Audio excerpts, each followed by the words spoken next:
Supreme Headquarters, Allied Expeditionary Force, have just issued Communique Number 1. Under the command of General Eisenhower, Allied naval forces, supported by strong air forces, began landing Allied armies this morning on the northern coast of France. I'll repeat that communique. Under the command of General Eisenhower, Allied naval forces, supported by strong air forces, began landing Allied armies this morning on the northern coast of France.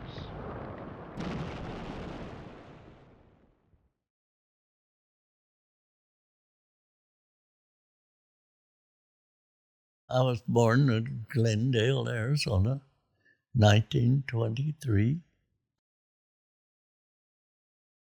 There was 12 kids, 8 boys and 4 girls. We'd done a lot of moving. We had wagons, covered wagons to move in. We had 3 wagons, and my uncle had a covered wagon. He called it his Cadillac of the wagons. If we made 10 miles a day, we was doing real good. But we'd take a lot of time to let the horses and things rest. When we'd get to the river, then we'd take all the wheels off the wagons and put them in the river for overnight, let them swell up. Of course, us kids was having a good time, but I know from my mom and dad, it was some pretty rough times for them. My dad was real strict. When he told you to do something, you better do it. And if you lied to him, that was the wrong thing to do. We traveled all over the state till we finally settled down.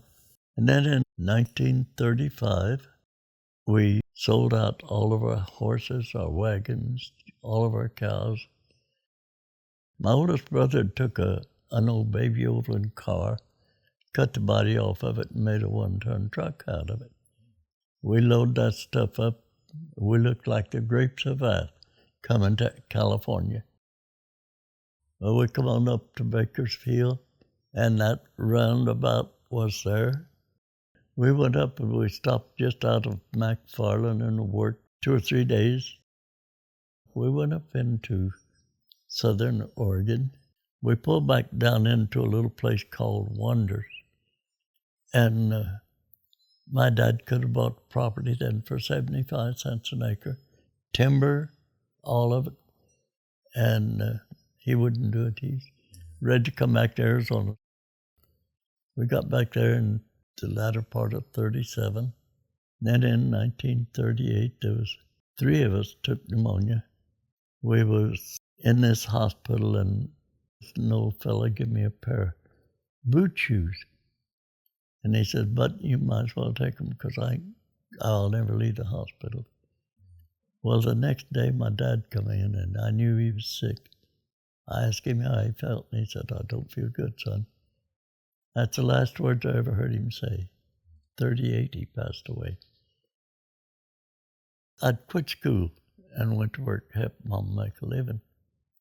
And there was a sign on the side of the highway one day, and this Uncle Sam was pointing just straight at me as he could point, said, "We want you in the Army." I was drafted. So I had to go into Phoenix for my induction, and they told me, said, you go to the Army. I was in Camp Han, was our camp. We trained out north in a little place called Camp Irwin, north of Mojave. Somebody said, well, you're doing desert training, go to Africa.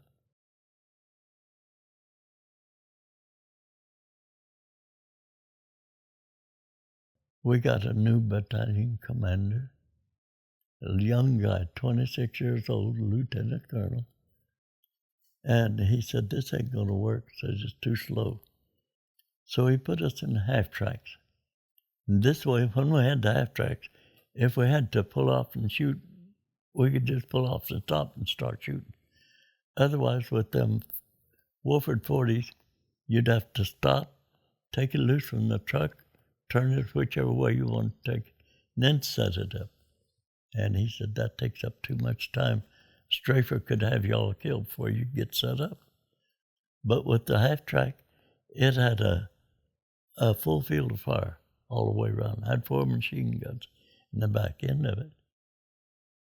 We went overseas in June. And at that time, out of Boston, Massachusetts, we boarded the 3rd largest ship in the world. They went almost up to Greenland and back down on the other side. They said the reason they done that was because the German submarines was close to the U.S. coastline, and that big ship could outrun them submarines. We went over into England. It was kind of a staging area where they got everybody ready to go on over across the channel. We went across the channel, and the first day out, they had a place called the Ducie Dam, and it was probably 500, 600 feet wide and about 300 or 400 feet deep. They said, guard this regardless, because this is the water for the city down there. And we were in France, so that's where I first tasted World War II. Got my little taste of it. As a German plane come through, just about sundown. Well, all of those half tracks opened up on him at the same time. And there were so many bullets going into that plane, he was just whirling, just like a top. He finally got up to where he could level off, and he just sailed off. I don't know how far it went, wasn't too far. But they said the next day there was 2 German generals on that plane. One time in particular, they come out and they'd pick up one guy out of the squad, you know, and it happened to be my time to be a guide. And we just crossed the Rhine River. That turret in the back of that half track was probably 6 or 8 inches up, you know, where we had a good field of fire. And this plane come by, and I seen him coming, and Captain hollered, you better get down, that's coming. And that guy fired, and the bullet just went right across the front of that turret, just left a white mark all the way across, and raised up just enough to miss our track on the other side. I went under that track. Captain come around and he said, are you okay? I said, yeah, but I'm having trouble getting out from under here. He was laughing. He said, how in the world did you get under there? I said, boy, when them bullets start flying, you find a place where it don't seem no place. We went into Belgium, and Patton put his 4th Armored back. There was 101st Airborne Infantry. The infantry, really the guys that won the war, they was right there in the front lines all the time. But we never was right up in the main part of the battle, because we had to be in a place where we could have an open field of fire, you know, all the way around. And they told us, no, you can't go in town because you don't have that field of fire. War is hell. And it's worse on women and children than it was anybody else. And I consider myself very, very lucky. I had a praying mama that I knew prayed for me every night. I went all through that war. Now, I got some pretty close shaves, but I never got a scratch all the way through there. After we got back then, I can see that First Lieutenant Helen J. O'Neill. I can see her face just as plain as she handed me that money. And she gave me a little plastic discharge, my discharge, in a little plastic deal about like that. She said, now you carry this in your billfold. Keep it with you all the time. And anytime you need it, you can show it. And she gave me that money and smiled, shook hands, and said, you're a civilian. So I shook hands and she saluted her, went, got on the bus and went home.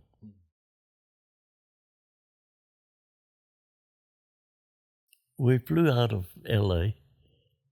into Boston, Massachusetts. Well, there was my oldest son, Will, and Arnold Martinez from Boston to Amsterdam. Then we went down into Luxembourg. That's where Patton's buried.